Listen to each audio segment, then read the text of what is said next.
and welcome to episode 44 of the Penultimate Game Show. Today's topic is a conversation about superhero games. But before we get into that discussion, we've got a little housekeeping. If you're watching on YouTube, consider dropping a like and a sub, and don't forget to hit the bell to get notifications for all of our shows, like the Penultimate Game Show, which is this show right now. For some reason, again, I have to fix this. I didn't fix this at all. The Marvel Mondays Initiative, the Cross Media Show, and Animation. If you're watching on Twitch and you have Amazon Prime, you have Prime Gaming, which means you have one free sub to give out, and we'd love it if you just give it to us, you know. But if not, that's quite all right. For those of you that don't know who I am, my name is Ruben Guerrero, the director of this channel, and as always, I am joined by my co-host, the anime slash manga expert, Ryan Smith. Ryan, how's it going? Doing pretty good. Excited to do this episode. Good. Got some strong opinions in superhero games. Oh, yeah? Yeah. Okay, cool. Today's guests are the guardian of an incoming child, Eric Ginn. Eric, That's okay. All right. how do you liking that? That's a intro. Yeah. Okay. It's accurate. Yes, it is. That's I'm good. I tried to like squeeze in some, of your favorite games. Some topical Yeah. stuff happening right now. Yeah, Sure, I get it. Yeah, I'm doing good. Good. I'm ready to talk superhero games. Excellent. Well, I have some bad news for you, actually. But we'll get into that later. Okay. And finally, we have the man that knows everything about JRPGs and fighting games, John Rivera. John, how's it going? Going pretty good. Good. I'm excited. You're excited? Going on. I'm excited to talk superhero games. I'm excited for all the games coming out this year. It's just a good year for video games. Good. Specifically. That is right. So,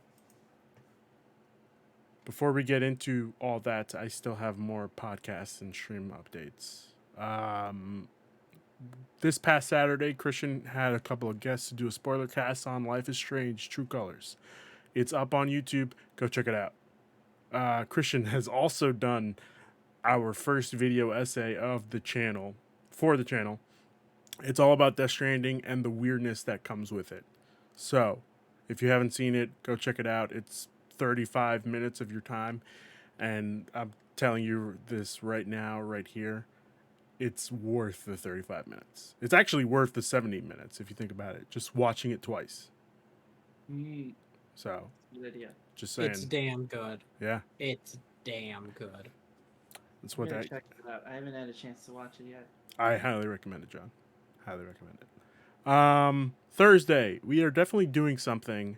I just don't know what yet. Okay, I have a couple days. Well, just really. You have a day. I have a day. You have half a day. I have a day and a half to figure out what we're doing. But I'm sure I'll let Christian know, and he'll put it up on Twitter and do some stuff like that. Put it out on the interwebs. I'm probably going to be streaming some more Deathloop, or yes, Christian, you in the chat. Probably streaming some more Deathloop, or probably jumping into Final Fantasy VII Remake Intermission, or even Kenna, Bridge of Spirits, which is out today, and is also one of our topics for today's show. So, before we get into everything, what have we been playing recently? Ryan, let's start with you. So I've had my time mixed between two very different games. So, it finally has happened to me. If we look behind me, we can tell. This also, I host animated. I like anime. I've been hooked by Genshin Impact. Of I've course. started to play Genshin Impact. And by started, I put like almost 50 hours into it over the course of 2 weeks. Jesus Christ. And it's everything I liked about Breath of the Wild, of all the parts I didn't about Breath of the Wild.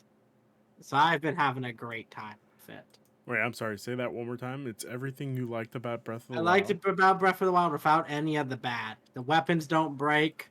Okay. The map makes a lot more sense. It's a better time. Gotcha gameplay. Oh, I love the gotcha gameplay. But and then the other one I've been playing is Life is Strange: True Colors. Haven't beaten it yet, so I haven't been able to listen to our spoiler cast. But I got 2 more chapters, and woo boy, that's it. It's a good one. It Life is Strange 1 is one of my personal favorite games of all time. Mm-hmm. Wasn't that big a fan of 2, but really digging this one. This is a real special game. I'd recommend most people give it a shot. Okay, cool. Anything else?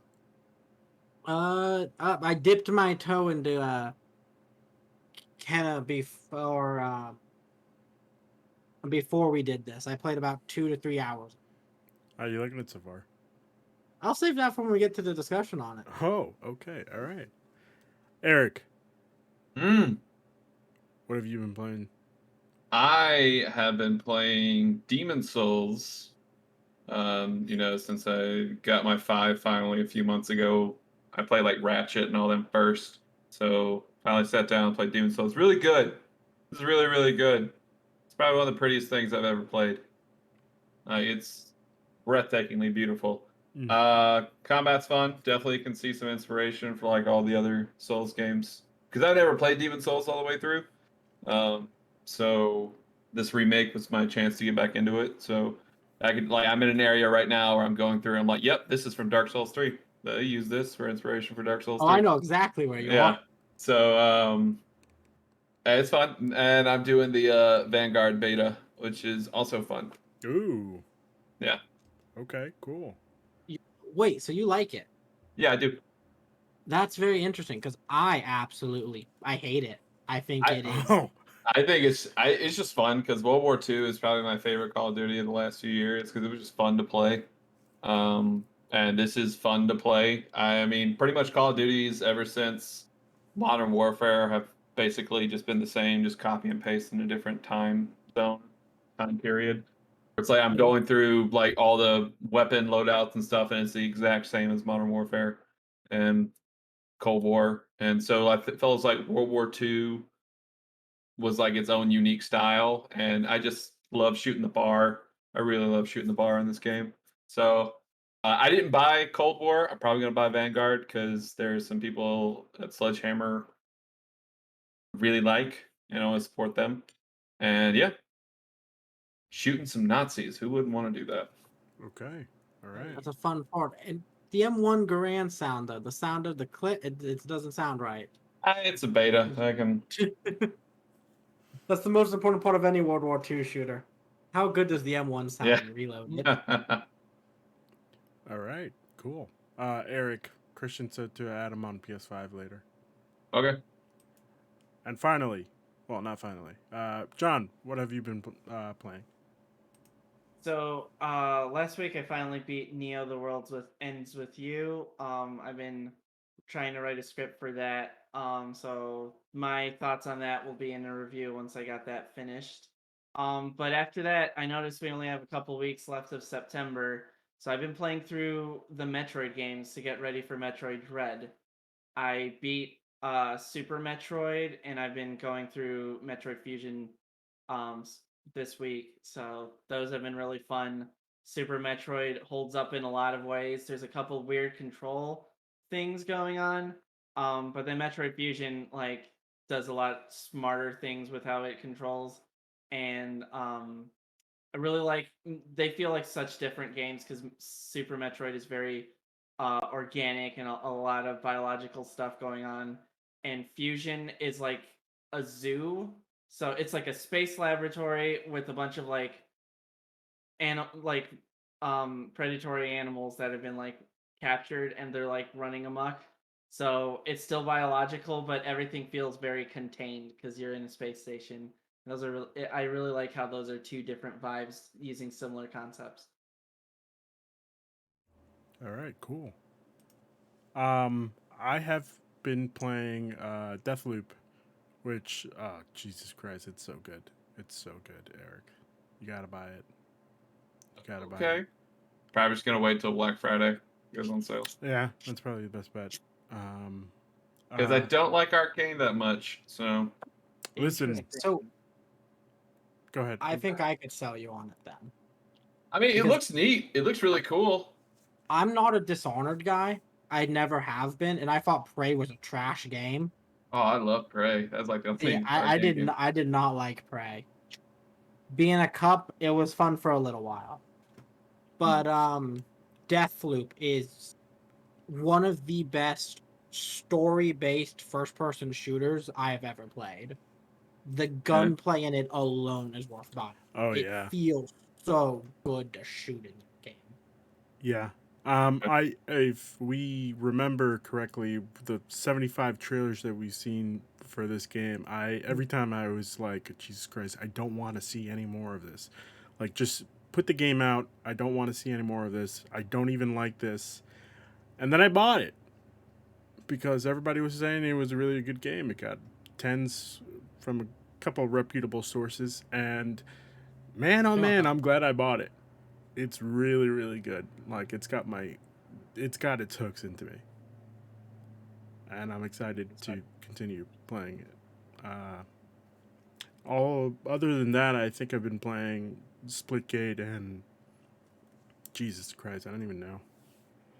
I've never heard of Jesus Christ. I don't even know. Yeah. Is that good? Jesus Christ Okay. Simulator. Oh my God, could you imagine? That's Yeah. probably a There's Bible game. That a probably tiny exists. indie fighting game called, I think it's Fight of Gods, that's about like it's a really cheaply made fighting game, but it's got a bunch of gods in it, and one of them is Jesus Christ. That's His interesting. startup animation is he's nailed to the cross and he just like Oh rips the no. cross Oh off, no. jumps off. It's really dope. Okay. All right. I think that's pretty much it for this segment. Do we have anything else we want to add before we continue? Let me think here. No, I'm good. You brought Okay. up Deathloop. Yeah. All right. Cool. So first, small topic. Today we found out that the executive in charge of Overwatch 2 leaves Blizzard. I'm pulling this from IGN by PD Oneto.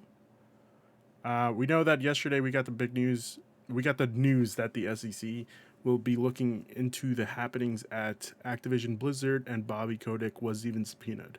Today we got the news that Overwatch executive producer Chaco Sonny, is leaving Blizzard Entertainment on Friday. Blizzard spokesman confirmed to Bloomberg that Chaco, who oversees the whole Overwatch franchise and development for the sequel, will leave the company.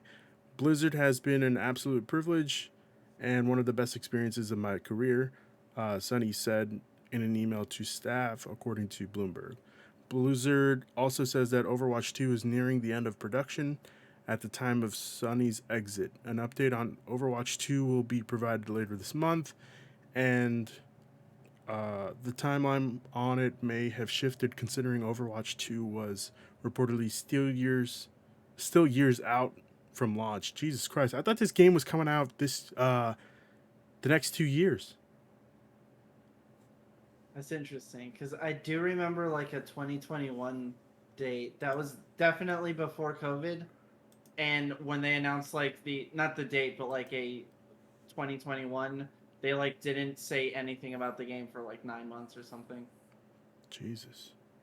I never remember a 2021 release date for Overwatch 2. I could have sworn it was like They had a trailer in like 2019. I remember because it was I at the, was at the BlizzCon for it. That was the one where they were also out, the Chinese problems were happening because there's everyone dressed like Winnie the Pooh. It was a very interesting. It was that the mobile Diablo. It was a terrible BlizzCon. Yeah. I was yeah. working press for it. It was awful. Sweet Jesus. Oh God. Do we have anything to say about this? Like, hopefully, the people who are causing the problems at Activision Blizzard are not taken care of, because that sounds like very negative. Hopefully, in a bad justice way. is served. There you go. There you go. Yeah. That's what I was looking for. Anybody have anything to say about this? Eric? sorry. John, go ahead. I just hope the right people are taken out and we start seeing the fixes we need to see. This is a good sign that more and more people. Part of it, I am annoyed though, because this This person is leaving. He's not fired. He's not being disciplined. So by just leaving the company, an argument Eric, could you're be muted. that he might be not have to face any consequences. And I don't like the idea of that. Nobody likes the idea of that. Know that this dude has done anything wrong. He's just an executive who's leaving. Right, this is true. It's not like we can just say, "Oh, I'm glad this person is leaving." Like, well, we don't know. This dude could literally just be burned out of Overwatch. He's been with Overwatch for years, and if we're approaching the end of the development cycle, it's typically around that time. Like, all right, my work here is done. I'm gonna move on. Done stuff. So I think like this. Obviously, this whole thing going on with Activision Blizzard has got a lot of people riled up. It's rightfully so. Like, Right. it's the shitty thing that's going on over there. They need to get rid of management, new management in, but we can't just like every time somebody leaves a position think that they did something. Right. Like, No. obviously, we don't know if like Jeff Kaplan when he left, it was weird that happened right before all the big stuff came out. So we don't know what's going on with him. So Well, didn't he get? Wasn't his like Blizzard name, like his BattleNet name, weird?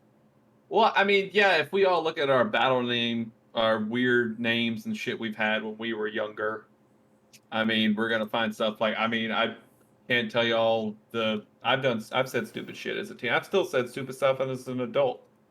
So it's just Which is true. I can confirm that. it's really hard because like we're not at Blizzard. We're the social court, if you will. Yeah. Like we're not on the inside. We don't know what's going on, so it's really hard for us to say. I don't know. I'm losing my train of thought here. I mean, I think this is weird because Overwatch, like I've told you guys for the pre-show, I got the playoffs going right now. Overwatch and Blizzard mean a lot to me. And while all this is terrible, it's happening, and the workers should come first, and the employees should be treated right before the games come out. Like obviously, I want Overwatch 2 out and everything, but the employees should be taken care of first. I think. Should they release press releases? I don't know. They should stay quiet, just do the investigations. I don't know. But it's a whole mess. To be clear, I want to make sure that everybody's on the same page here. I was more along the lines talking about the SEC stuff. Like, I'm not just saying that this guy did anything wrong. We don't know that for a fact. It doesn't look like he has. But I was more along the lines talking about the justice should be deserved for. Justice should be served for anybody involving the whole scandal, you know? Yeah, of course. Yeah, okay. I just wanted to make sure that we're all clear here. Does anybody have anything else they want to say about Activision Blizzard? It's funny because the team named the Justice is playing right now in the playoffs. So I think that's fun. Oh, that's... You don't think I knew that? Is that a newer team? It What was the is- expansion team from 2020. No, 2019. Okay. DC. Okay. Having said that, next news story. Kind of Bridge of Spirits reviews have come out today, along with the release of the game. So far, we have gotten a couple of scores, I guess.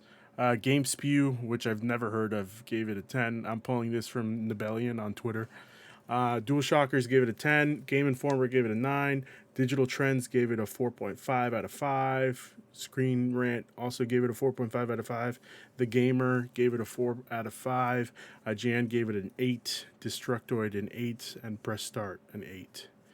Are any of us... GameSpot also gave it an 8. That came out later. Gotcha. Okay. As far as I can say, I'm looking up the Metacritic now to see what it is so far. Ooh, let me make a guess. 83. Oh, that's real close. Anybody else want to make a guess? 84. 84. John, what'd you say? 82. I'm sorry, guys, but unfortunately, Eric was correct with an 84. Unfortunately, Yes, Eric, unfortunately. Okay. This is based off 25 critic reviews. I'm excited to do a deeper dive into the game. Hopefully on Thursday. We'll see.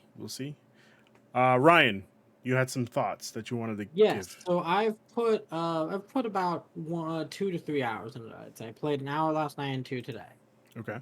And it is like how everybody's put it. It's a really, really pretty PS2 game. Wow. And that's not a bad thing. That's not a. When we think retro gaming, we always go to the SNES era. But the N64 and the Xbox and the PS2 era, that's coming up for retro gaming. Yeah. And games like that. That's why replaying something like the new Ratchet and Clank so much fun is because it takes you back to that era. This is very akin to that, where it takes you back to those classic style action adventure games on the PS2, the Sly Coopers and stuff like that. And for what it is, it's really good. Is it going to be in a Game of the Year discussion? Probably not. Wow. But is it a really fun way to kill probably 10 hours? Yeah. I'll see it through, but it's definitely not a game I can already tell now that is going to be in my top games of the year. Okay. All right. But it's really fun. You can definitely tell this was an animation studio, though. Like, it is so pretty. It is so pretty. Okay. Cool. Thank you for agreeing with me, Christian. Oh, What did you think? What are you thinking, John? Are you interested in this at all? I am very interested in this. I sometimes I get overwhelmed by how every like big franchise tends to try to be like a AAA open world with like a million extra things to do. I'm very much a person that just kind of beelines the main storyline and then comes back later. Yeah. So the fact that this is a smaller scale game, but it doesn't feel like it's out of budget or anything like that. Like it actually looks really expensive. Like there's a lot of stuff going in these graphics and things, but it looks like the story they want to tell, the experience they want you to have is a more contained experience, and I'm really looking forward to something like that. Um I just really I've never grown tired of the gameplay aspect where like your rooms are somewhat smaller and you're fighting waves of enemies and solving puzzles. I Kingdom Hearts 3 was still like that, just a little bigger than these games tended to be. So I'm excited for this. Whenever I'll have time to play it Yeah. eventually. Eric, any thoughts? I'll get it eventually. Got too much to play right now. Okay. All right. Not too much to play, and you're having a kid soon. Yeah. Our next news story is a double Halo technical preview. Emails have started to go out for another technical preview for Halo Infinite's multiplayer for this weekend and next weekend. I was able to get an invite. Did anybody else get one? I got my invite. Oh, shit. No. No. John, what about you? I haven't tried to. I'm not much of a Halo guy. I'll just Okay. kind of dip in when it comes out. Okay. All right. It's free. Just remember that. Oh. Yeah. Game Pass? This is true. Free with Yes, Game or- Pass. I think he's saying the technical preview is free. Oh no, the multiplayer's free. Oh. Oh, right. The multiplayer is like full. No, access. yeah, I think it's not Yeah. even with Yeah. Game Pass. It's just free. Yeah. I think yeah. you need Xbox Live to play it because you need Okay. online services. I don't think so. I think they did say No, that it was if going to you're- be. If you're on PC, you just need to download the Xbox app. And Oh you yeah, can then yeah, it's probably too. free. Which is how I'd be playing. I don't have an Xbox. Let me look at this up. I'm pretty sure it's free to play.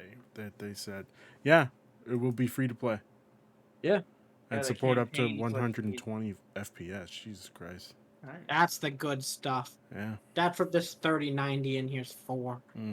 I'd be able to do that if I had a monitor, but my monitor is only 60 FPS. It's okay. It's okay.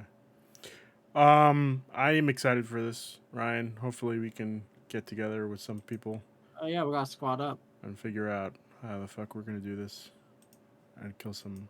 Halo fun. is one of my favorite franchises of all time. I Mhm. am so excited for this game. We had. And Oh, go ahead.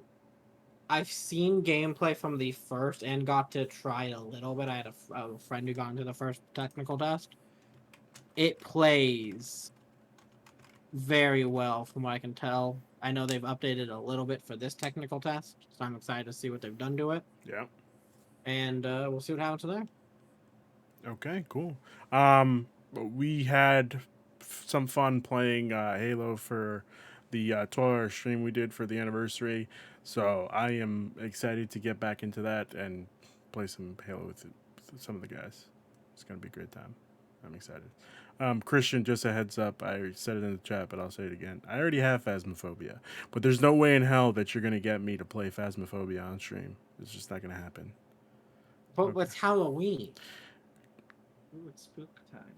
We'll gotta see. get We'll see. seasonal. We'll see. We'll see. It's not Halloween yet.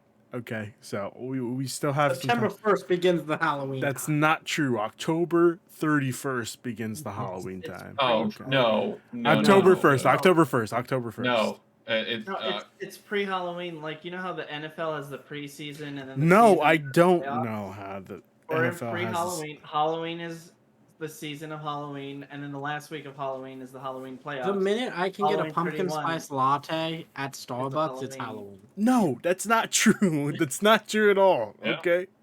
No. it is true. No, it's not. It's the best time of the year. I refuse to It believe is. that. This is the best time of the year. No, Christmas is the best time of the year. We're not gonna get.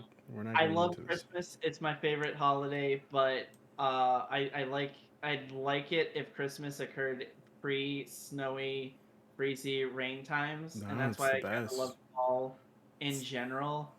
I don't consider Halloween a real holiday because we don't get off work. You still have to come into work on Halloween, so it's like a pretend holiday.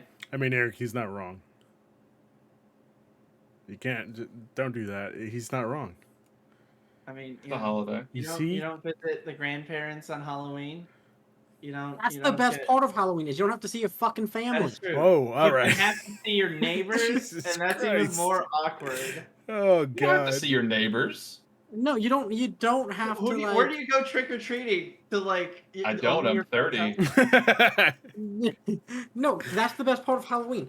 It's fun I mean, at you all live in- ages. When you're a kid, you trick or treat. When Uh-huh. you're a teenager, you pull the tricks, and when you're an adult, you get drunk. It's a great pathway. That Yeah, sounds yeah. like everything I don't like. Human interaction and drinking. You all okay? Yeah, that's what the holidays are, Ruben. You get drunk. No. You get candy. No. Yes, that's literally what Christmas time is. I don't get drunk at Christmas time. Do you? How do Yes. you get through Christmas? Nah, eggnog is I for. get That's drunk why with it's so much food, if fun that about makes sense. eggnog. That doesn't mean anything. Yeah, I get food. You don't drunk. get inebriated on food. I mean, I get into a real deep coma. I don't know. I saw an ad on the freeway that said weed pizza. Where do you live again, Ryan? Arizona. I'm guessing they legalized it there. Yeah, I'm it's still legal. stuck in Indiana, it's still people still make frowny faces. Christian in the chat says December is the goat month, and he's a Scorpio, and he gets high in days that end in Y. So, God. yeah. And gentlemen, it's about this time that we get into today's big topic.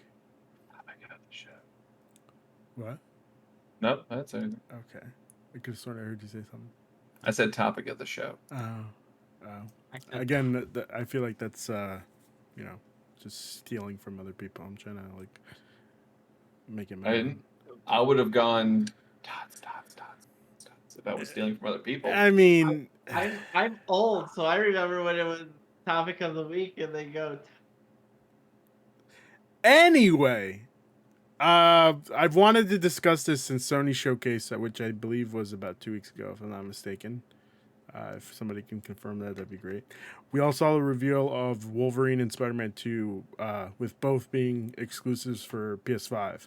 I saw a lot of people on Twitter talking about how Xbox is shit out of luck without a Marvel superhero game, and just shut up. people, just stop talking, okay?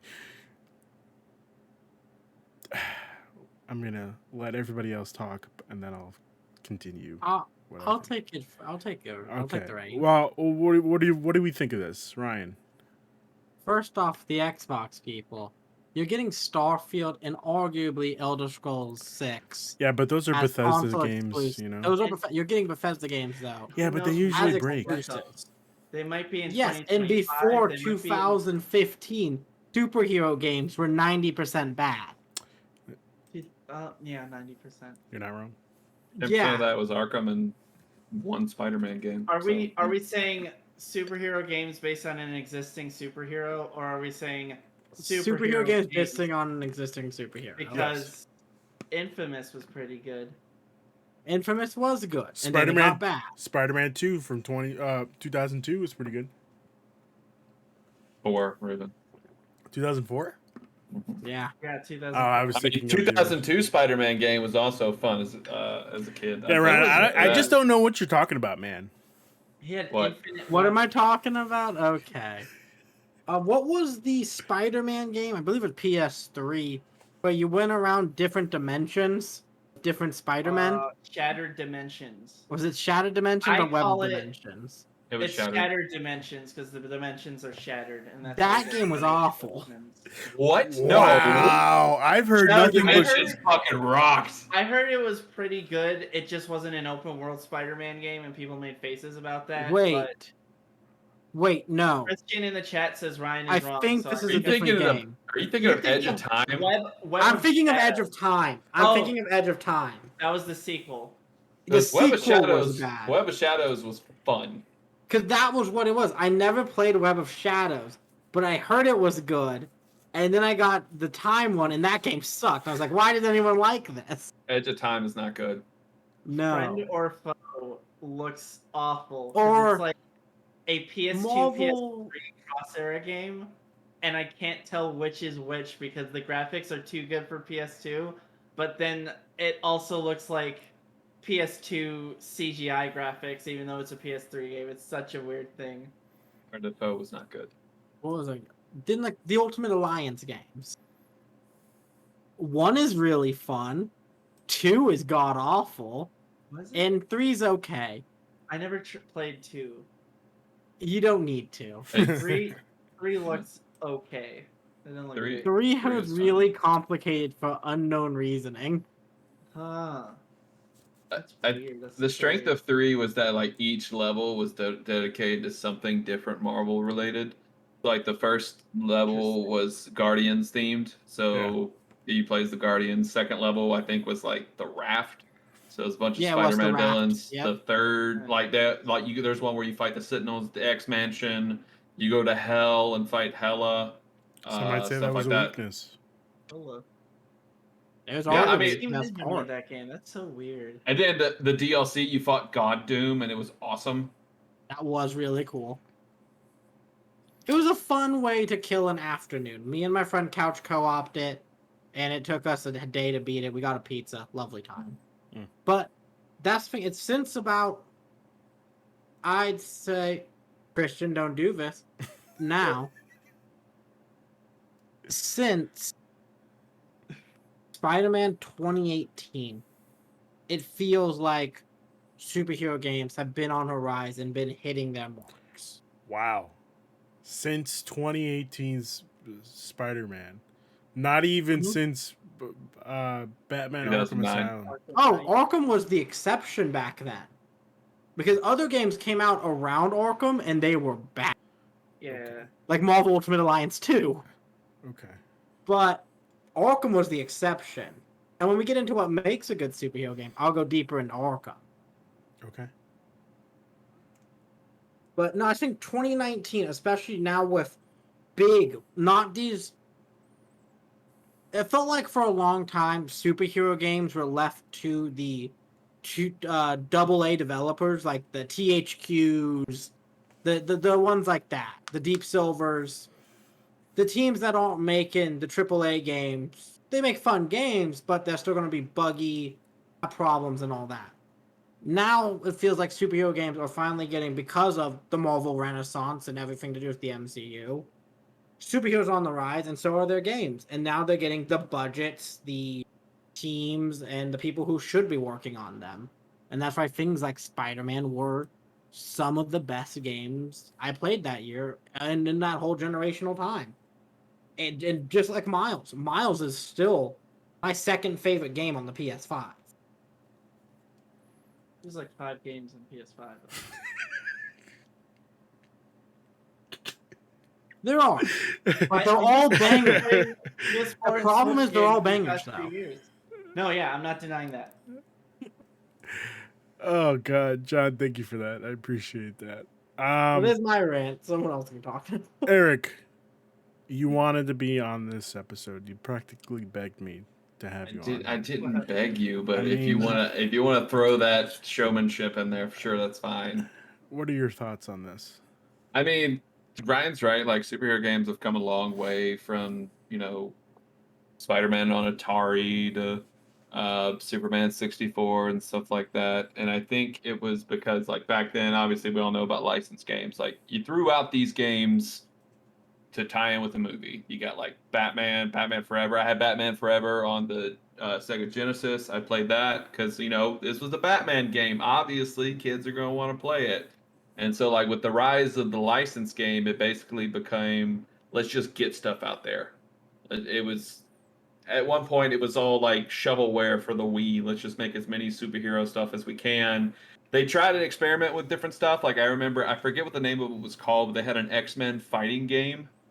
Dark, I remember it. Yeah. No, Capcom made a bunch of Marvel fighting games before Marvel vs. Capcom. So there was like an X-Men game and then a Marvel superheroes game. Yeah. And then they started doing the crossover thing. Yeah, but those were made off of the Street Fighter 3 engine, and they were great. Yep. So like obviously, like Ryan says, you got some exceptions to the rules. Like obviously, Marvel vs. Capcom 2, some games like that. Those were like really great superhero games, but at that's core, that was a great fighting game that just happened to have superhero. Like it was based off of superheroes. If it had all Obviously- the original characters, it'd still be an amazing game. Yeah. And so that's why it worked, is because they focused on the game rather than just, hey, let's just sell this IP and whatnot. And so obviously you have some diamonds in the rough. You have 2004 Spider-Man 2, which is still a great game. You have, let's see, what was some other ones? I remember the 2005 Batman Begins movie tie-in game was interesting because it started to implement like the fear stuff that they used in the Arkham games. Yeah. So that was interesting, and I feel as though like the superhero games today take homage from previous games because they focus on the game first. They're not they're just telling wonderful stories with these characters. You don't have to sell anything. Like I'm sure I remember when the MCU first started, each of the first thing of MCU movies had a video game tied with it. Yep. Like you had Iron Man 1, Iron Man 2, you had a Thor game, you had a Cap the Thor game. one wasn't half bad. The what? The Thor one wasn't half bad. Yeah, so like that's the thing of superhero games that are bad in the sense of they were just licensed stuff. They were stuff to get out there to sell things. But then 2009 comes around and we get Arkham Asylum out, and this is a unique story, has nothing to do with anything. But obviously you get people excited because Kevin, like we're on first name basis, Kevin Conroy and Mark Hamill back, and then you tell this story that's basically Batman meets Die Hard, and with some Metroidvania stuff, and you have what people arguably say is one of the best games of that year. God, could you imagine? And that's one of the most stacked years in gaming. Yeah, like a Batman game, which like Batman has been known to have terrible games. Oh yeah. Like oh god, does anyone remember the Batman and Robin game for PS1?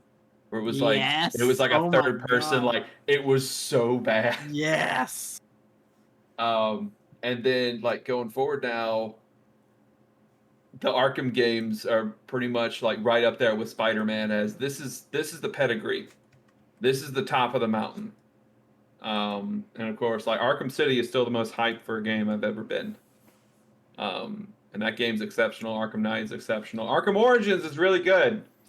Throwing that out there. Have it. I'm gonna play it eventually. Arkham Origins is really good. Then obviously like Spider-Man and Miles, those are great. And I think the thing they focused on is making sure you get this IP in the hands of developers who care. Like Insomniac, crazy wild gameplay, perfect for Spider-Man. You get obviously like on the DC side of things, you have Warner Brothers Montreal who made a Batman game already, so they know what it takes to make more Batman stuff with Gotham Knights. Yeah. You got Rocksteady who has shown their pedigree. Give them Suicide Squad.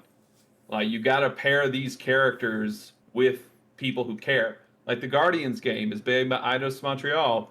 Guardians a lot of choices with these characters, dynamics. The Deus Ex stuff will help with that. Your choices matter and everything. So I think when you put stuff in the hands of the right developers, Crystal Dynamics, I know you're working on stuff. It's okay. Avengers is great. I love Avengers. Why are you So lying to them? so that's what you just gotta trust the developer. You gotta put hands in the trust in the developer, and then like John said earlier, it's right. Like they don't have to be all IP based. Infamous is fantastic, and if you want to look at other stuff, fucking Bayonetta's got superpowers. So and she's running around doing stuff. So you gotta put trust. It's like with a movie. You gotta trust the developer. You can't just throw it out there, yay willy nilly. Christian's in the I think chat. a And, developer needs to earn trust.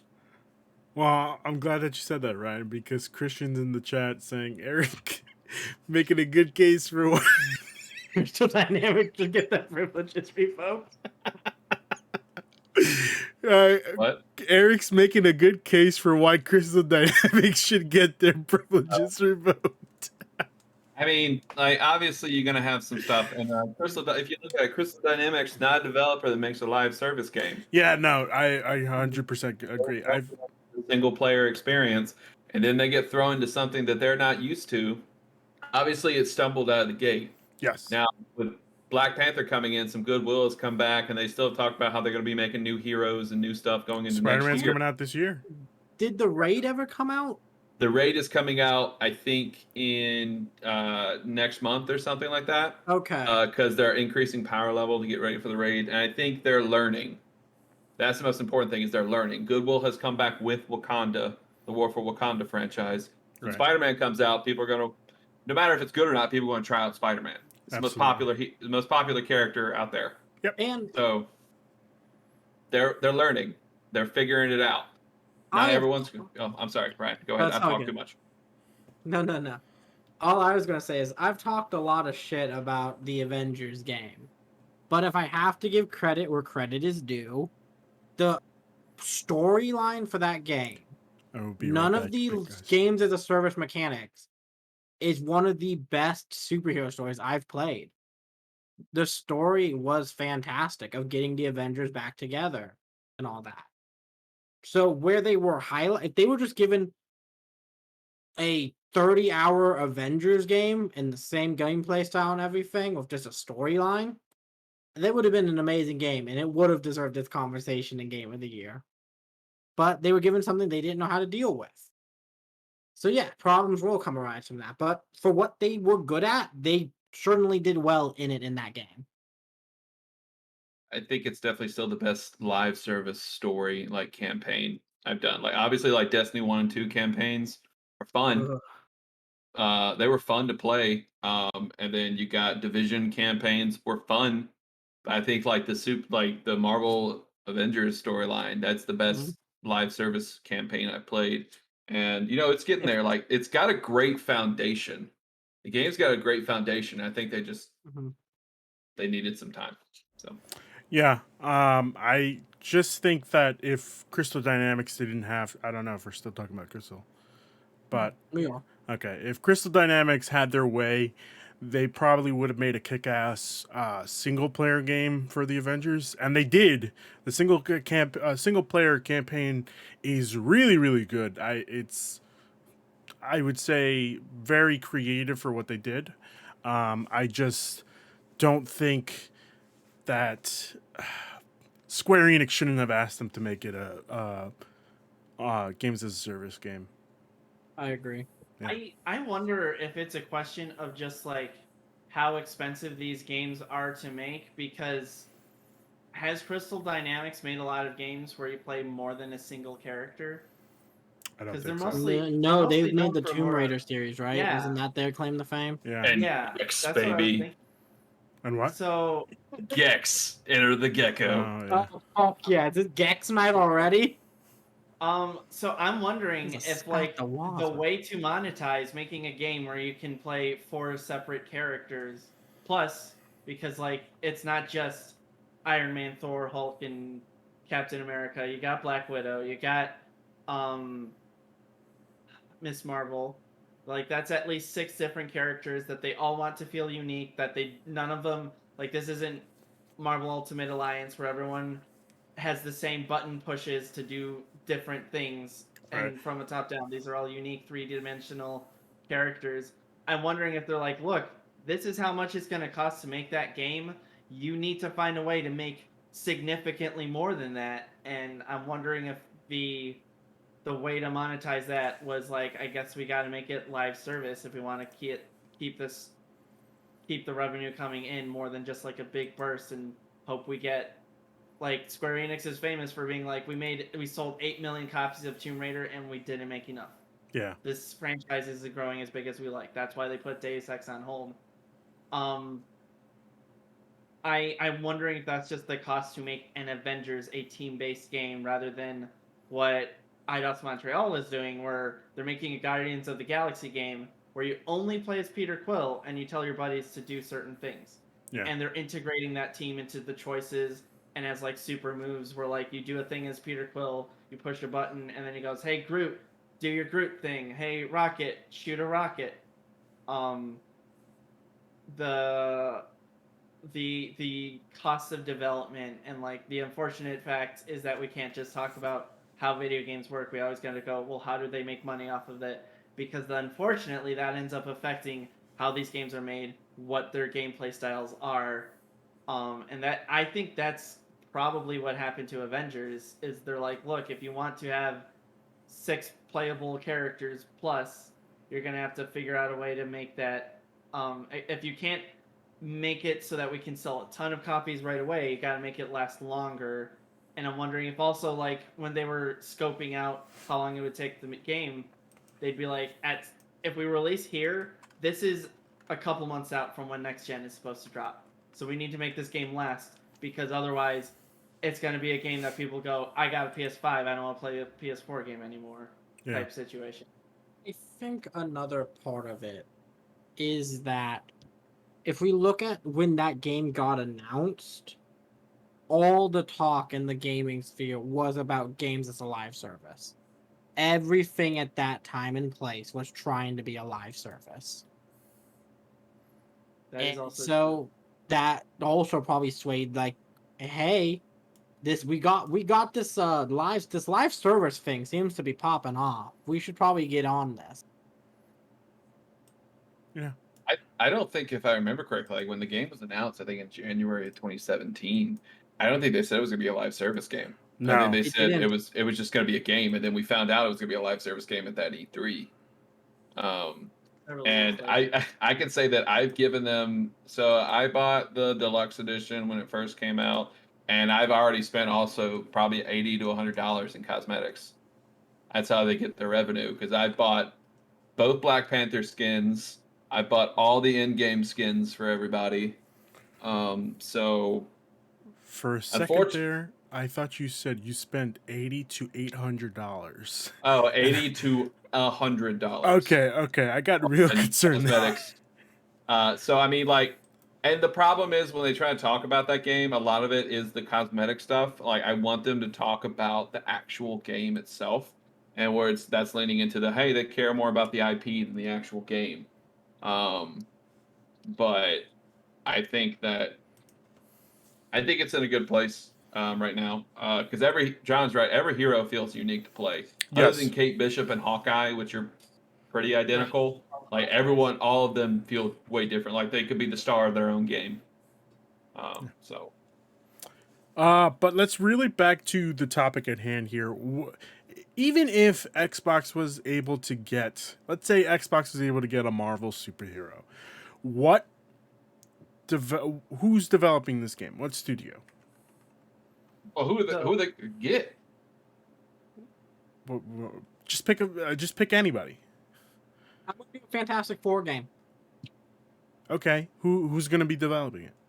I just Alright. don't see any besides the coalition, which if I'm They're correct, doing Perfect Dark. right? But didn't they Yeah, also Perfect do Dark. Gears of War? If I'm Well, remembering, the initiative was doing Perfect Dark. Oh, The I initiative guess- doing Perfect I Dark, guess yeah. The Noun Studios. Yeah, messed up. they all Probably. sound the same. If I remember correctly, the coalition is the one that was in charge of Gears of War. Yeah. Is that correct? That's right. I think Obsidian or Ninja Theory both could make a good superhero game. really you think so? Oh yeah. Let me talk to Phil Spencer real quick. Phil, talking to you, man. I know you got stuff going on. Let Ninja Theory make a Moon Knight game, please. Oh, they could do Moon Knight. Make a Moon Knight game. What was the last game that Ninja Theory did? Hell. That'd be Hellblade's team. That Hellblade. would be That's that multiplayer game that they Oh, released right. last year. Oh, that yeah. Razor's I will- Edge, Bad Sword, Overwatch. Edge Yeah. Sword. Okay. The one where everyone had knives for hands. Bleeding Edge. That's what it was.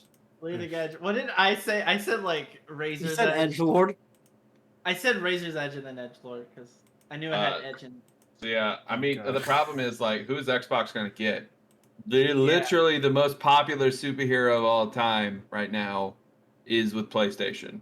And now you're taking another one, And Wolverine. They have the most popular X-Men, I think. I think that's it, Wolverine. I would yeah.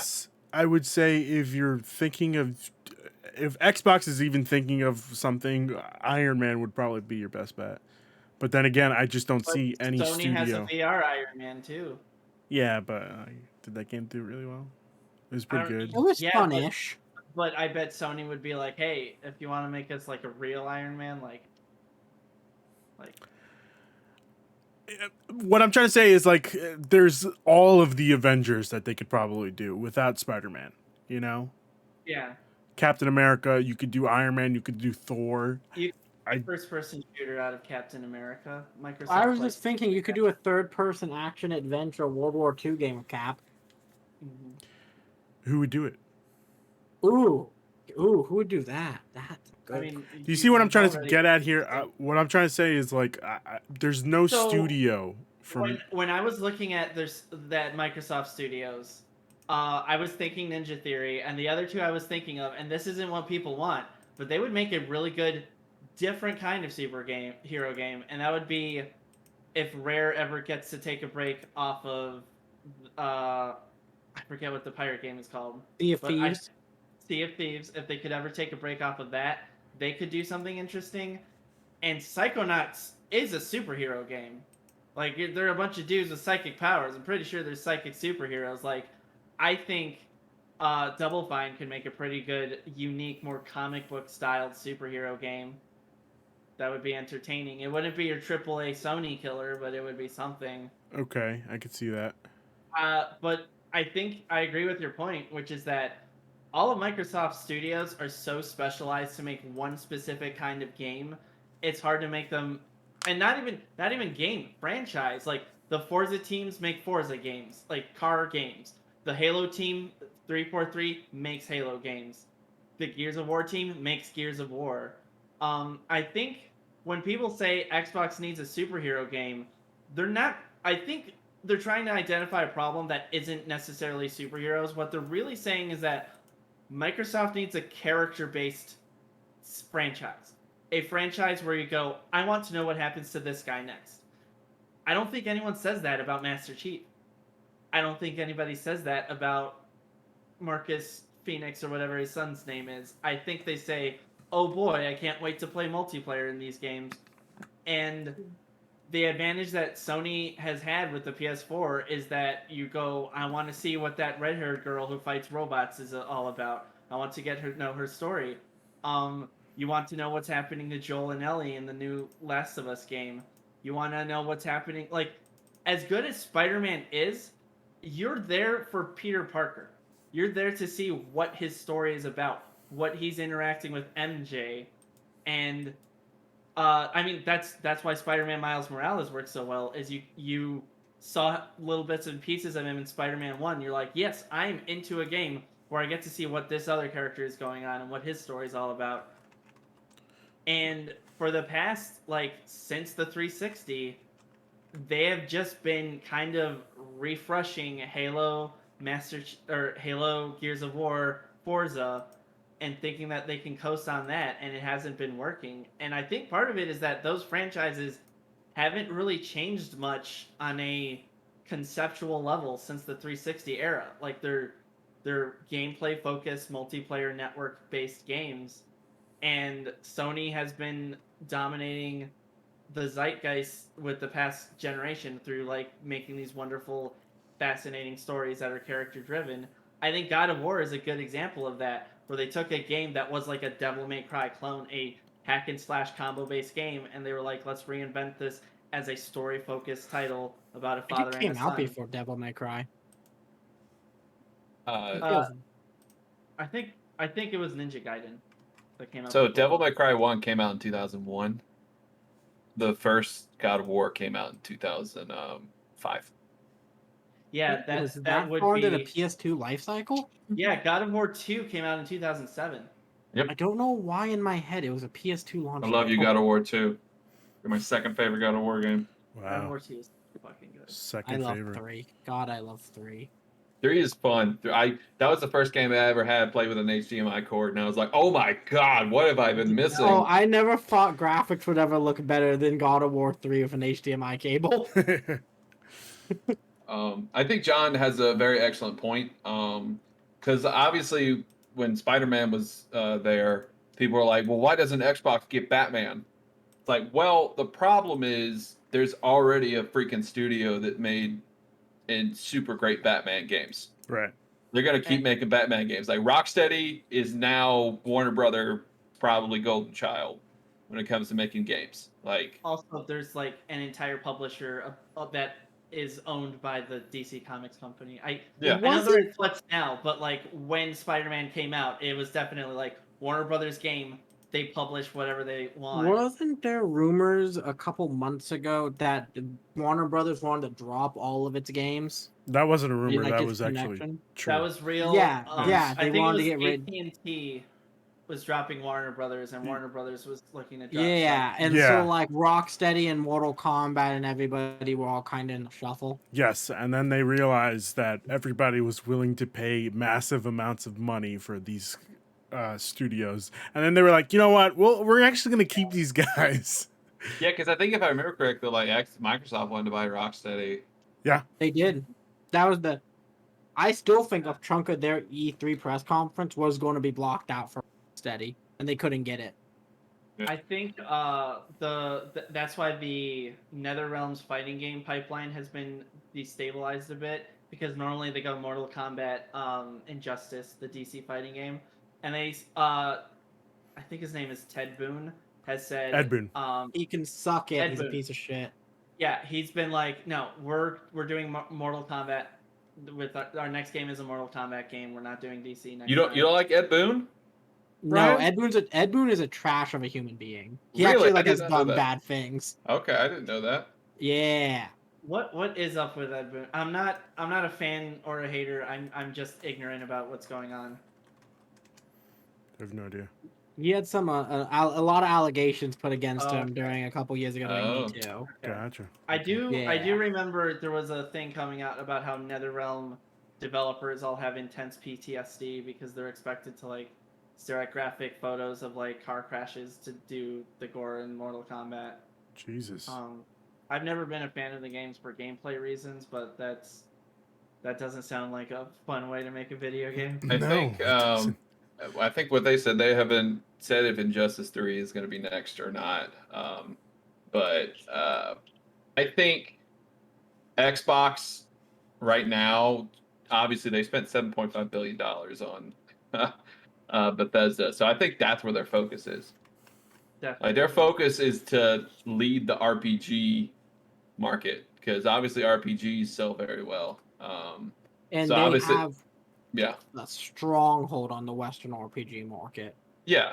Like they're Bethesda, gonna, Obsidian, yeah, you got it yeah. all. They got that. So I don't think Xbox is in the superhero game, or else they would have made acquisitions Right. already about it. I think obviously right now, like other than Arkham, the big AAA superhero stuff is fairly new with Spider-Man and stuff, where it's like this quality of game. Like I said, Arkham excluded. Argue So that Arkham, because back in the day, I considered Arkham to just be the best version of the wave of decent superhero titles. If you include like Infamous and to a lesser extent Prototype, which while not as good as Infamous or as good storyline wise, was like a really cool, um, really good in terms of mechanics. At least the first one was. yeah, and like I still can't believe that Sony bought Insomniac for only 229 million. Yeah, that's That's the outrageous. That fucking is crazy. steal. Like After for they me, made a game for Xbox. I guess I The- can see that um, because like post if you look at them post Sunset Overdrive and then they had like a series of somewhat indie and like VR titles, like they weren't producing mega hits that they have. But I mean, this is actually something I did want to spin off into, which is in addition to getting a really good studio, you also need to give your team time to make the game, because when you're licensing it out to like a movie studio or based on a movie product, you want to hit it within the release of the movie, or at least by the time it hits home video, so you go, I'm thinking about this movie, I want to try out the video game. um but like, for example, Platinum Games had that stint where they made third-party licensed game with Activision, and they were all either really bad to kind of okay with the Transformers game, and they were like, "Look, we had less than a year to make half of these games, so Yeah. all of those games don't feel super polished. They don't feel well tested. They're all very simple compared to what you expect from Platinum Games." did Platinum make the War for Cybertron game? Yes, Yes. that is the one that I'm saying is pretty okay. Oh man, I It's- love those fucking It's games. a decent game. It's just like all mechanics from other games that they Yeah. already made. See, I didn't like the actual. I think I didn't like. No, wait, was it Transformers Devastation or something Yeah, like that? they made Devastation. I High did not Noon like Devastation at all. I thought it was okay, but it's very much like, here's Bayonetta, here's the Yeah. counter mechanic from Metal Gear Rising, here's the mechanic that's going to be an Astral Chain, but we got it done now, so we'll throw it into Transformers, Okay. I guess. Vanquish, you're still the best Platinum game. Yes, I don't agree with you, but Vanquish is definitely underappreciated. So But John's got an excellent point here, because I think if we're talking about the Sony stuff, Spider-Man 2, 2023, like still 2 years out. Yeah. And like that's a big deal. And like Wolverine is probably going to be like a 2024, 2025 game, I Right. would assume. So it's not like they're trying to rush this thing, because they just had Miles last year. Like remastered Spider-Man is still there. Spider-Man from PS4 is still a great game, and like it's wild to me still to think that an exclusive Sony game is the number one selling superhero game Is of it all though? time.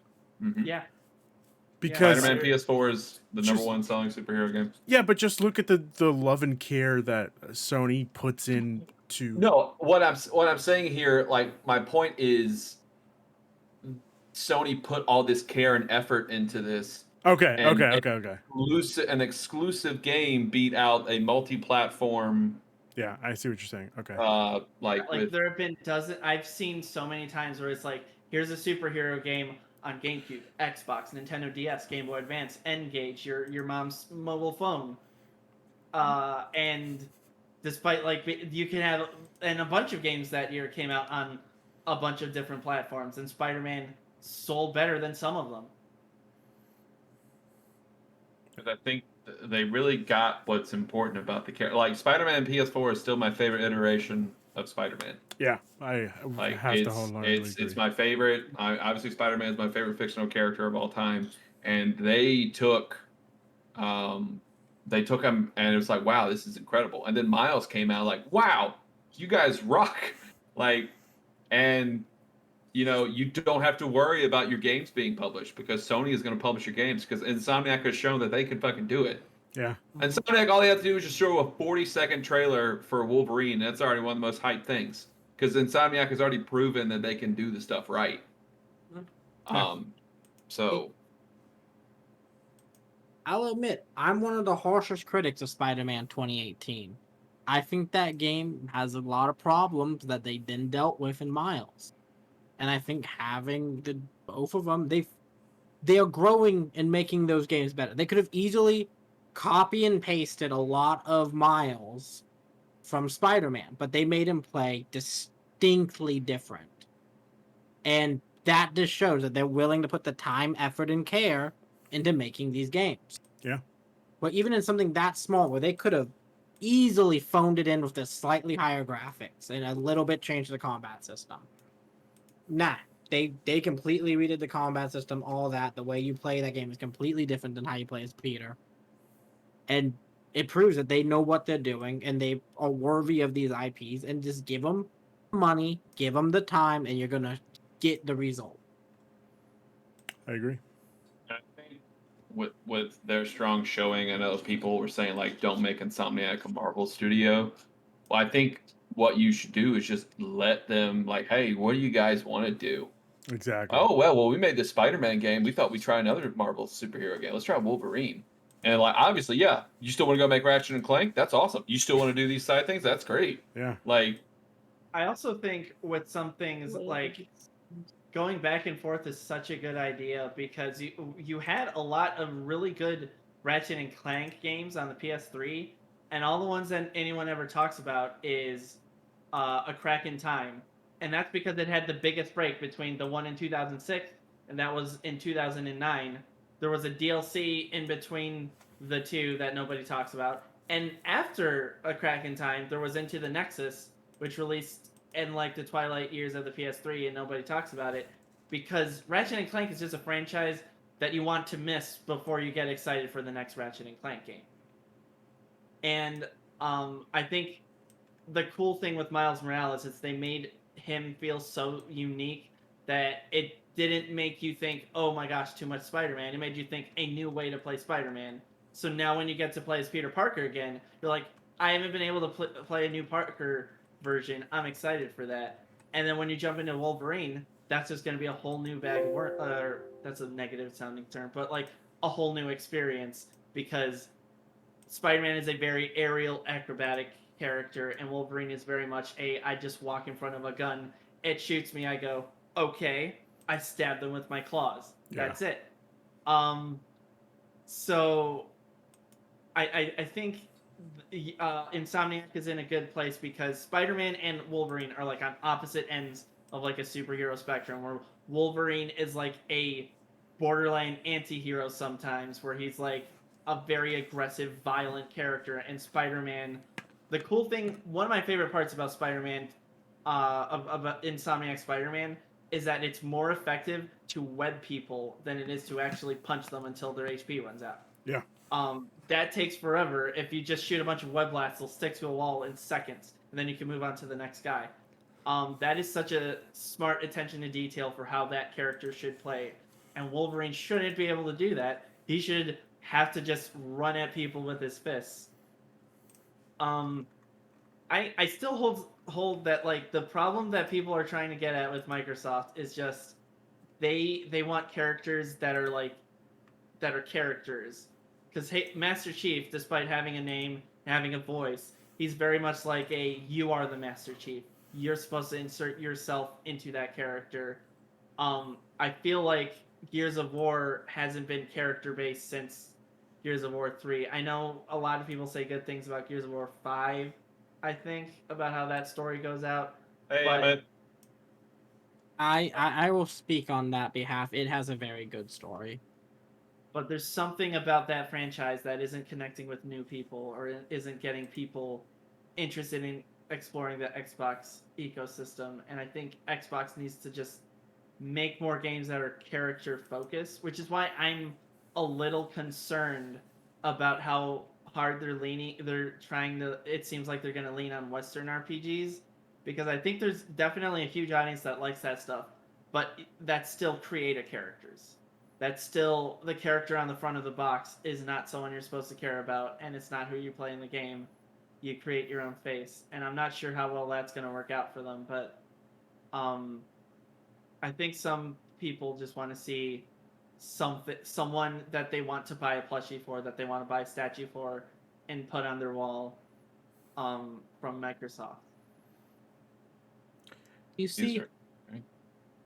I think Xbox, the ecosystem Xbox built is not about that. It's not about having the mascot character. It's never has been. Xbox has leaned on the multiplayer, the big epic things, and now Games Pass, and the ability to play thousands of games at one time, basically, for one price. And I don't think that every person, not every console should have its highs and its lows, and not all try and be the same. I don't need, if I'm getting a bunch of superhero games over here at Sony, I don't think Xbox really needs them.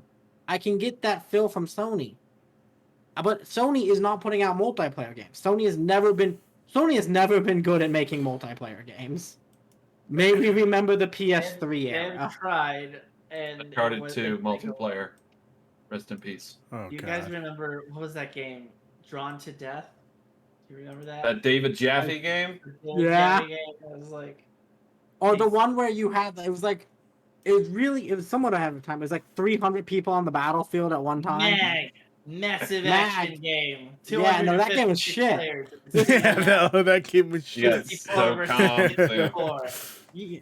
That So game is unplayable. The servers are down. If you put a disc in your PS3, it won't do anything. But Xbox has always been great at that multiplayer experience, so they should stick to that. And now with people like Bethesda and Obsidian, yeah, make the Western RPGs, control that market space. Let PlayStation have JRPGs and single player action adventure games. And let Nintendo do whatever the hell it wants. I mean- Whatever the fuck they're doing. Of course. I feel like Nintendo just wakes up and just like throws a bunch of random things on a dartboard and then just goes, "We're doing that today. We're adding Bluetooth to the Switch. That's what's that's what you're doing today." Yeah. I love them, but sometimes I'm just like, "Oh, I did not expect this today." Because if you look at it, if we go back to the superhero stuff here, like I loved watching reaction videos when people saw the Wolverine trailer and the Spider-Man trailer, because it these characters mean a lot to so many people. Like, these aren't just games. Like, these characters have been around for 50 plus years. Well, Wolverine not 50, almost. Oh my God, Wolverine! It will be. Wolverine's 50, I think. Was it or 74? 74, 73. Okay, so he's about to be 50 years old. So like, these characters are almost like Spider-Man's definitely. He's about to be 60 years old in 2 years.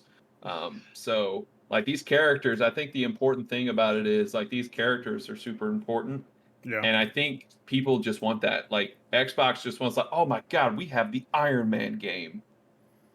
We got something like that. Something where, like, it's more than just a game. It's like about these characters. And so PlayStation took advantage of that. Hey, we got Spider-Man. And like, now, like, Spider-Man is like, you want to play the new Spider-Man game? PlayStation. There you go. Now- So Before we end this, I have one last question. Mhm. And that is a game that is so far out of the typical superhero genre. How do we think Marvel's Midnight Sun's gonna do? It's gonna be. I want it to do well. I just don't expect it to. let's fucking go. People are very adamant about not liking the card-based system. Again, I've said before, like, I'm willing to give it a shot, but I don't think it's gonna do well, unfortunately. I was very into the idea of a tactical Marvel game. I'm not sure if I'm here for the cards. It feels needlessly complicated. From the JRPG guy? You know that's bad. Yeah. So here's the thing. I've played games. Card games are such a tough thing to get right, because if you do them the wrong way, like what I was thinking when I was looking at the gameplay was, this is just turn-based with extra steps. Like you took all the attacks that you would have on a menu, and now they're just all have giant art on them, but then they do the actions in real time after you select them. So I get that it's randomized. I feel like a tactical Marvel game is already a bit of a stretch because most people like the average person who isn't like clued into video games. Yeah. When they power up the game, they're like, I'm going to fight a thing. My character moves in all three directions, and I direct them and smack things and do attacks. So going turn based is already a big step for people. Going card based is like an additional hurdle. I don't. I wish them well. I don't want any game to like do poorly unless it's like ethically unsound. I don't know if any of that's happening here, but like there's something I don't know. I love tactics games. I'm super excited for the new Advance Wars remake. I saw that gameplay and I kind of just zoned out, and I'm gonna wait till reviews to find out whether I want to get this game or not. Yeah. Smart choice. I'm honestly excited for it. I Slay the Spire, which is a card-based roguelike, is one of my favorite games of the past couple years. And the thing that I'm excited about is nothing to do with the combat. It's all going to be about the social interactions I get to have with the different heroes that live in the manor. I think that's where this game could really shine. Like if it's like calm, where missions last 20 minutes and then I'm hanging out at the manor for an hour, Yeah.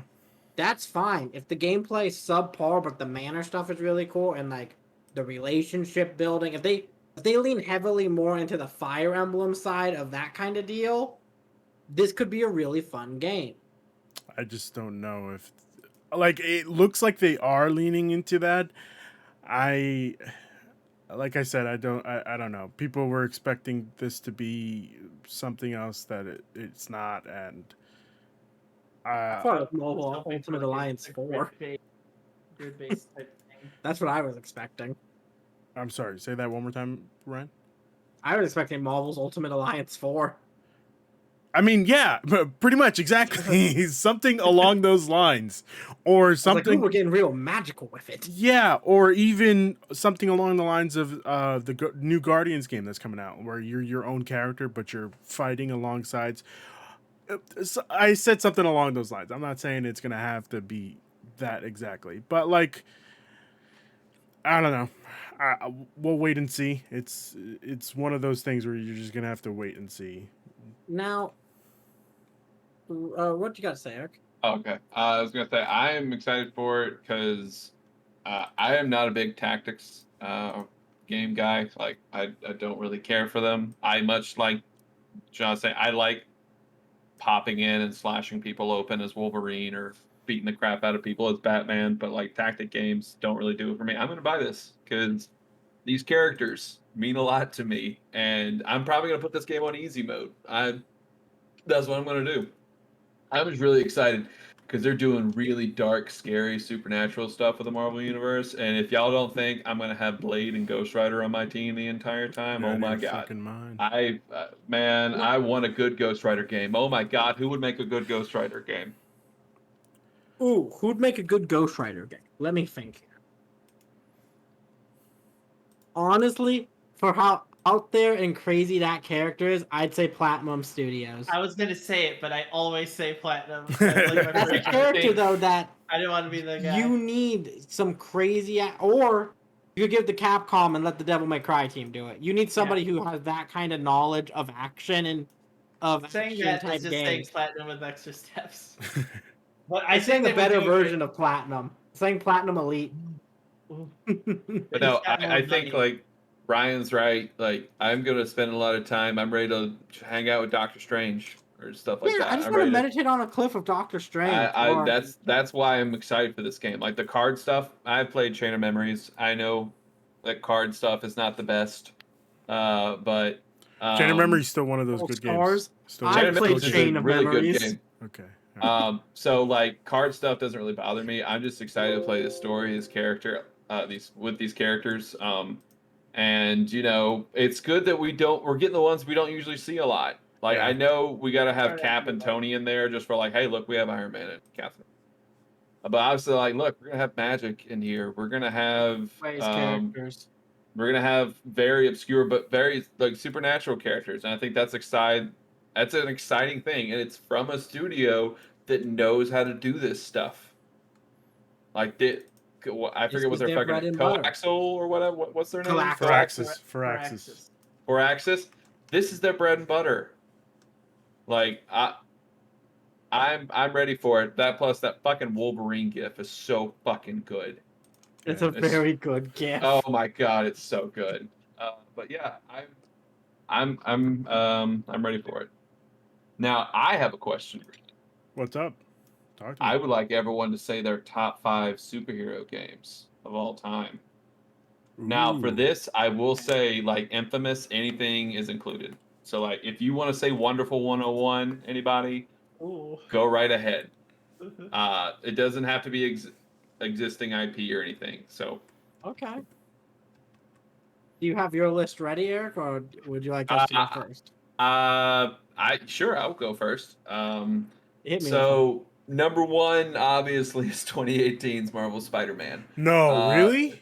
Yeah, that's my number 3 favorite game of all time. Holy shit. That's crazy. I don't need to say much more about it. Like we all know Spider-Man is great. Number 2, Arkham City. Damn, that game is good. Yeah. Good God, Arkham City is really good. Number 3, I'm gonna go with Spider-Man Shattered Dimensions because I really loved all the different takes on Spider-Man. Like I loved sneaking around as Spider-Man Noir. I love having the crazy, amazing Spider-Man with the quips. I like the futuristic Miguel from 2099, and I love having the black suit in the Ultimate Spider-Man universe. And like it was each felt so different and unique. That plus Mysterio is my favorite Spider-Man bad guy, so having him the main bad guy is always good. Number 4, I'm gonna go with Spider-Man 2 from 2004 Of course. because that game is exceptional. The web swinging gameplay was so revolutionary with the physics and everything, and it was so fucking good. Still the best movie tie-in game ever. And then number 5, I am going to have to go. It's either going to be. I'm gonna go with Arkham Knight. Arkham Knight is so good. Okay. That gameplay is fantastic, and it just looks gorgeous. So. All right. I could see that. Ryan, you're next. I'll go next. Yeah. All right. I'm gonna go down though. I want to end with number 1. Number 5 would be Marvel Ultimate Alliance 1. Such a I good fucking absolutely game. loved that game. Yeah, I'm gonna have to agree with that.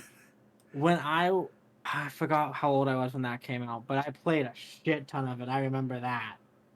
Then number 4, X-Men Origins Wolverine for the PS3. Let's go. That game captured everything I love about Wolverine, and I hope Insomniac takes a little bit from it, because that game figured out how you make a Wolverine game. Number 3 would be Spider-Man Miles Morales. Okay. That's a great game. I like what I'm hearing. That's probably my honorable mention. Is Miles. Arkham Origins. Number 1, Arkham City. Yeah. Oh fuck. That's a really good list. Arkham Origins is probably the most underrated of all the Arkham stories. It's really fucking. It was really cool. I would say it's probably number 3 on my list of Arkham games. I got the Black Mass thing spoiled by somebody, so that was the non-fun part. But fucking ass. So- I won't say it because I know John's gonna play it soon, so I won't say much. But Arkham I'm not Origins going to is give really the good. spoiler, but the way you like Mysterio is the way I like Black Mask. He's one of my favorite villains. Black Mask is awesome. John, you're up next. All right, so I wasn't prepared, so I just cobbled together a list of superhero games I really, really like. Yeah, And that's what we're while here you guys for. are talking, so this isn't the definitive John list. Also, I haven't played Spider-Man Miles Morales, so if it's missing, it is. If that bumps you out, I'm sorry. It's My good, number yeah. one is Spider-Man 2018. I just love Spider-Man. It's my favorite superhero. It's about a dweeby little kid who just likes messing around with electronics. He gets spider powers, and he goes on to be a good boy and just save the world. He gets And he spider does this, and he powers. tries so hard that sometimes he neglects his personal life. I think that's just a really good story. I think what they did with that game that made it so good, in addition to being an open world AAA game that's really good and the combat's good, I like how they focus on just Peter Parker being Peter Parker sometimes. I like the moments where you play as Peter Parker doing his science job and seeing how he's so excited to connect squares on lines because that's just the kind of weird guy Peter Parker is. And I didn't mind. I kind of enjoyed the MJ segments. I didn't think they were great, but I like playing as Spider-Man friends. I think that's an important part of that important thing that should be going on. I just realized I had to make a change, something. But my next game is going to be Batman Arkham City. I did not like open world games before Batman Arkham City. Every time a game was like, could you do a race? I'd be like, no, I want to save the world. I don't give a shit about a race. Someone would be like, could you collect these things for me? I'd be like, no, why would I do that? I just want to finish the game. And then Batman Arkham City goes, can you do this race? And then Zaz says, or I'll kill someone. And then I'll be like, oh shit, I'll go do that race so that I save someone from Zaz just stabbing them. Yeah. When Riddler is doing all this Riddler trophy bullshit, he's like, I've got a bunch of politicians captured. If you don't solve all my riddles by daybreak, I'm going to kill them all. I'm like, I felt motivated to do all the random side stuff in that game because it was all tied with within a narrative that makes sense for why Batman would be doing that. And then on top of that, the main story quest is really good. The boss fights are really good. The Mr. Freeze boss fight is one of the best boss fights in video games because the AI goes, "Oh, you just attacked me from a vent. I'm going to pour gasoline into the vent, light it on fire. You can't use vents for the rest of this fight." Yeah. And so you have to be like, "Oh my gosh, look at all of your gadgets and see what you have left." To the end where I'm like throwing batarangs, which I never usually do in that game, just like haphazardly as I try to figure out what I got. So that's number two. My number three is Infamous 2. It's my personal favorite Infamous games. It's really hard because I actually do really like Second Son. I just think Infamous 2 does a better job of having a lot of fun powers and traversal elements. I 100% in that game. I almost never do that. That game had like an ability to just like make a pulse out and it'll show you where all of the collectibles are within a certain area, and that made trying to 100% that game so much easier. The story is also really good. It takes place in a fictional New Orleans, which is not a type of city you see a lot in video games. There's a section of that area that's all underwater in a swamp because there's a natural disaster that happens at the beginning of the game. Um, it was kind of weird. They doubled down on their, do I want to help this kitten or do I want to stab an old lady? They doubled down in that by also having two partners that are basically the angel and devil on your shoulder. Where one girl's like, I have fire powers and I look like a demon. Do what I say and you'll get fire powers. And the other girl is like, I'm a cop. I have ice powers now because the story happened. Do what I say if you want to get better ice powers. And I was like, okay. But it's still kind of fun. Both sets of powers were really good. Um, my fourth game is Ultimate Marvel vs. Capcom 3. It is just a really good fighting game that pits all of the Marvel Universe against a bunch of the really good Capcom characters. It is the only game where you can play as Dante, Doctor Strange, and Amaterasu. It's just it is the closest a game at that time had ever gotten to Smash Brothers levels of just like, here's a bunch of like really cool characters, some of which that don't make sense. That game has aged so well because when it came out, people were like, really, you're bringing in Rocket Raccoon, Doctor Strange? Like, I don't really care about those. And now those are household names because that was in the midst of the early parts of the MCU just after Avengers, and now all of those are big deal. And then my number five Certainly not my least favorite. But just the one I put at the bottom. Ultimate Spider-Man. Oh my god, I forgot about that one. It is Spider-Man 2, but better, and people sleep on it. I don't know if it was like people were racist against cel-shaded games back then, because I remember everyone hated Wind Waker because it looks like a cartoon. Cell shaded sucks. Wind That's a Waker? different discussion. Yeah, that is a different discussion. Oh. Continue. I liked Ultimate Spider-Man because it is the Spider-Man Insomniac Spider-Man 2 in 2005, because you play as Spider-Man and then you play as Venom sometimes. There are segments where someone will like knock the fuck out of Peter Parker, and then the game is like, you're Venom now. This is a Venom section, and Venom is just as fun to play as Spider-Man. He does That game fucking was rad. I just had shot back to my childhood. Yeah, it was That weird. game was cool. It was weird because Peter Parker was voiced by Mac, the main character from Foster's Home for Imaginary Friends. Yes, I remember all of this now. It's coming back. I only like every time they show Yes. Peter Parker's face, I'm like, that's not his face. His face is that kid from the show with the blue guy. Blue. Yes, Blue.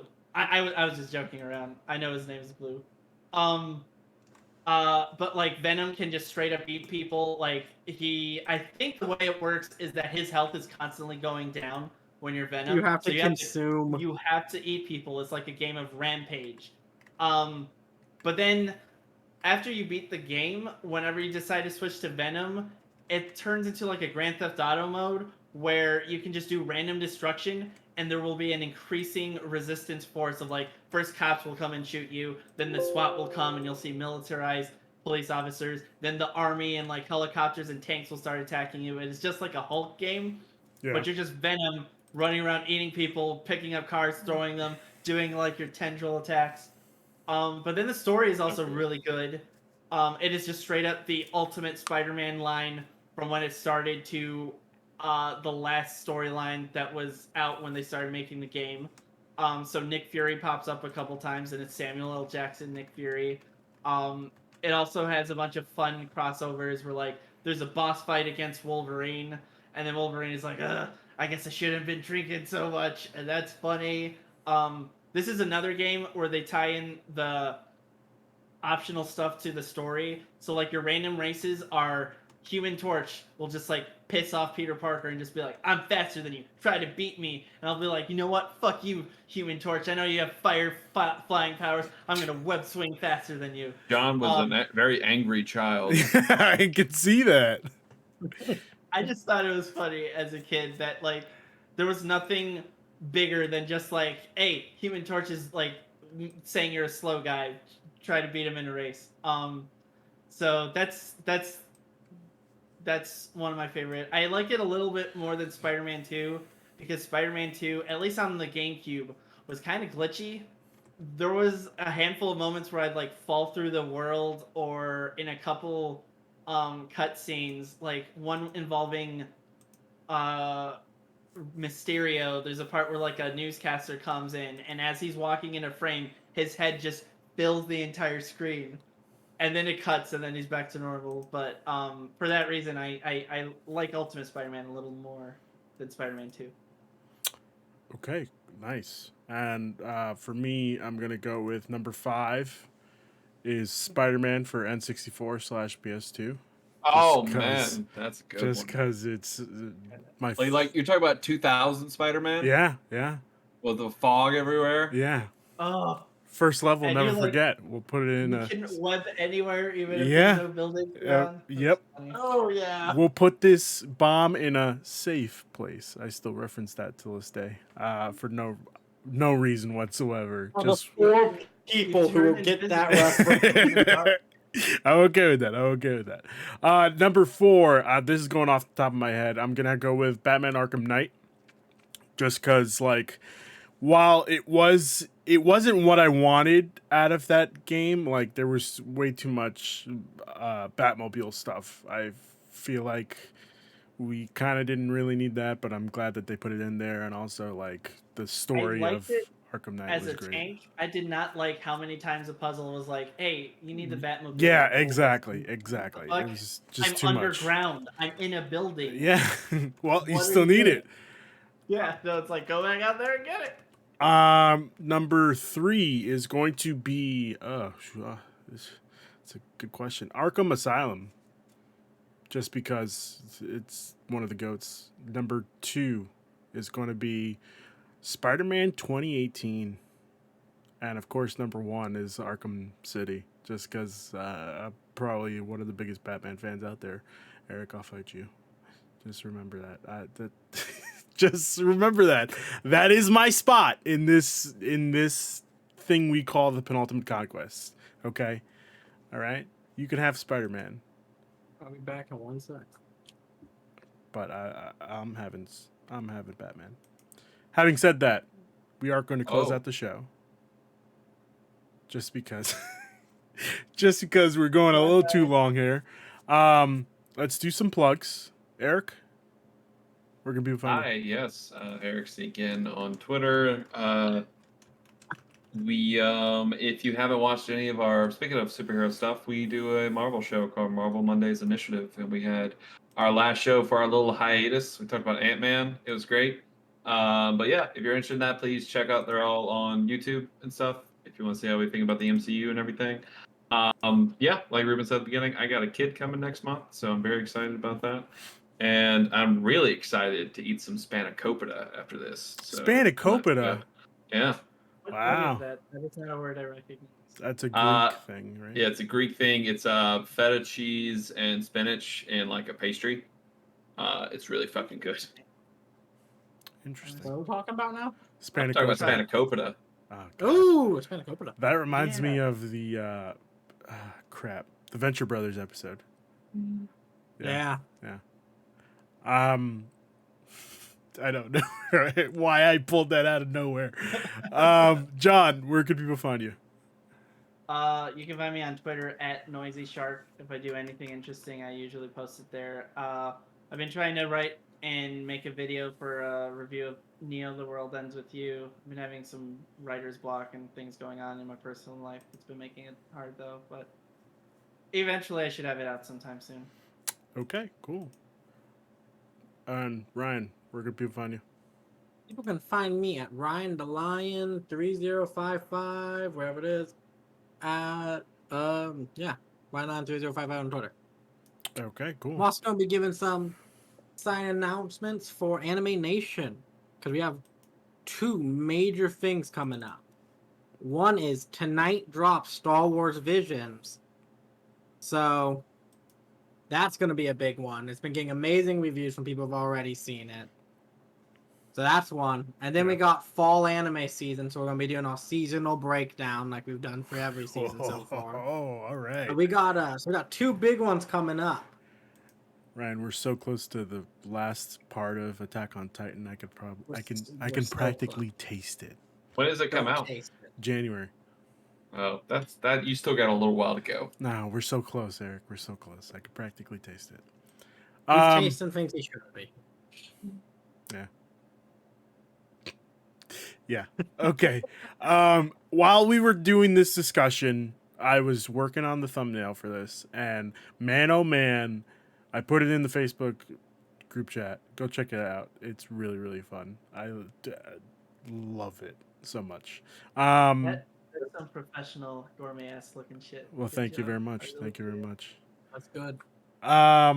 You can find me at That Guy Tuesday on Instagram and Twitter, and you can find the channel's Instagram at Penultimate Conquest and Twitter Pen Conquest, and we'll find something to do for Thursday. But until then, we'll see you guys later.